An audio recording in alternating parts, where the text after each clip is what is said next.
በሰሜን ካሊፎርኒያ በሚገኘው ሌክ ሃርማን በተሰኘው ገለልተኛ የሀገር አቋራጭ መንገድ ላይ ድቅድቅ ጨለማ ሰፍኗል። በአካባቢው አስፈሪ ዝምታ ሰፍኗል። የአካባቢው ቅዝቃዜ አጥንት ይሰብራል። ዴቪድ እና ቤቲ የተባሉ ሁለት ወጣት ፍቅረኛሞች መኪናቸውን ዳር አቁመው ሙዚቃ እያዳመጡ በፈገግታ ያወራሉ። የወደፊት ሕይወታቸውን እያለሙ። ጊዜው እንደ አውሮፓውያን አቆጣጠር 1968 የዲሴምበር ማብቂያ ላይ ነበር። ድንገት ከኋላቸው የአንድ ሌላ መኪና የፊት መብራት በፍጥነት በራባቸው።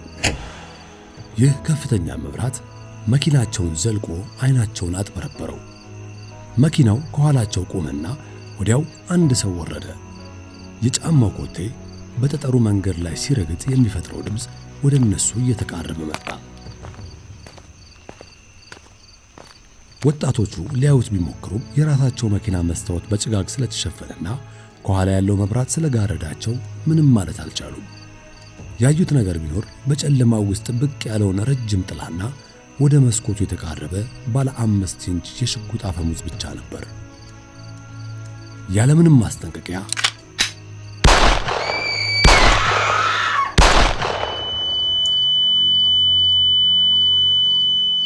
የመስታወት ስብርባሪዎች የፍርሃት ጩኸትና የደም ጠብታዎች መኪናውን አጥለቀለቁት። ወንጀለኛው ሰዎቹን ለመዝረፍ አልመጣም።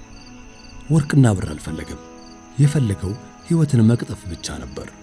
ጥቃቱን ፈጽሞ ልክ እንደመጣበት ጨለማ በዝምታ ተሰወረ። ፖሊሶች ቦታው ላይ ሲደርሱ ያገኙት ምስቅልቅሉ የወጣ መኪናና ምንም ፍንጭ የሌለው ባዶ መንገድ ብቻ ነበር። ከጥቂት ወራት በኋላ ነሐሴ 1969 ዓ.ም በካሊፎርኒያ በሚገኙ 3 ትላልቅ የጋዜጣ ድርጅቶች ውስጥ የሚሰሩ ሰራተኞች ተራ የፖስታ መልእክቶችን እየከፈቱ ሳለ አንዱ ፖስታ ግን የሁሉንም ትኩረት ሳበ። ፖስታ ውስጥ በእጅ የተጻፈ ደብዳቤና በምልክቶች የተሞላ ምስጢራዊ ኮድ ነበረበት።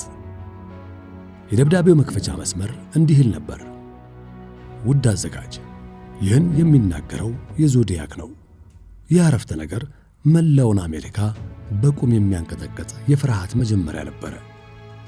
ጉዳዩ ራሱን ዞዲያክ ብሎ የሰየመ አደገኛ ገዳይ እንደሆነ በዚህ ይፋ ሆነ። በደብዳቤው ላይ ፖሊስና ገዳዩ ብቻ የሚያውቋቸው የወንጀሉን ጥቃቅን ምስጢሮች በዝርዝር አስቀመጠ። ይህን የደብዳቤ ኮድ በጋዜጣችሁ ዋና ዋና ገጽ ላይ ካላወጣችሁ በዚህ ሳምንት መጨረሻ ተጨማሪ 12 ሰዎችን እገድላለሁ ሲልም ዛተ። ይህ ገዳይ ዝነኛ ለመሆንና ፍርሃት ለመዝራት ያለውን ጉጉት አሳየ።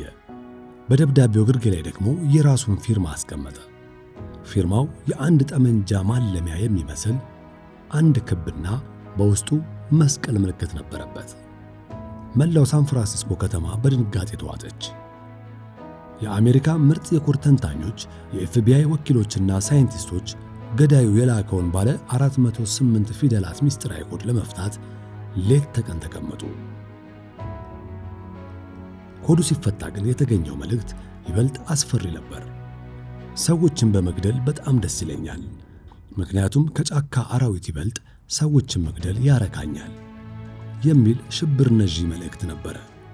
ነገር ግን ስሙን አልተናገረም። የዞዲያክ አስፈሪነት ከሌሎች የሚለየው በሌሊት ብቻ ሳይሆን በጠራራ ፀሐይም ጭምር ወንጀል ለመስራት ባለመፍራቱ ነው። መስከረም 1969 ዓ.ም ቤርሳዬ በተሰኘው ውብ የሐይቅ ዳርቻ ላይ ብራያንና ሴሲሊያ የተባሉ የዩኒቨርሲቲ ተማሪዎች ሳሩ ላይ ተኝተው የፀሐይ ሙቀቱን እያጣጣሙ ነበር። አካባቢው ሰላማዊ ነው። የውሃው ሞገድ ድምፅና የወፎች ዝማሬ ብቻ ይሰማል። ድንገት ግን አንዲት ጥላ በላያቸው ላይ አረፈች። ሴሲሊያ ቀና ስትል ያየችውን ነገር ልቧን በረዶ አደረገው። ወደ እነሱ እየተራመደ የመጣው ሰው ቁመቱ ረዘም ያለ ሲሆን የለበሰው ልብስ ግን የቅዠት ያህል አስፈሪ ነበር።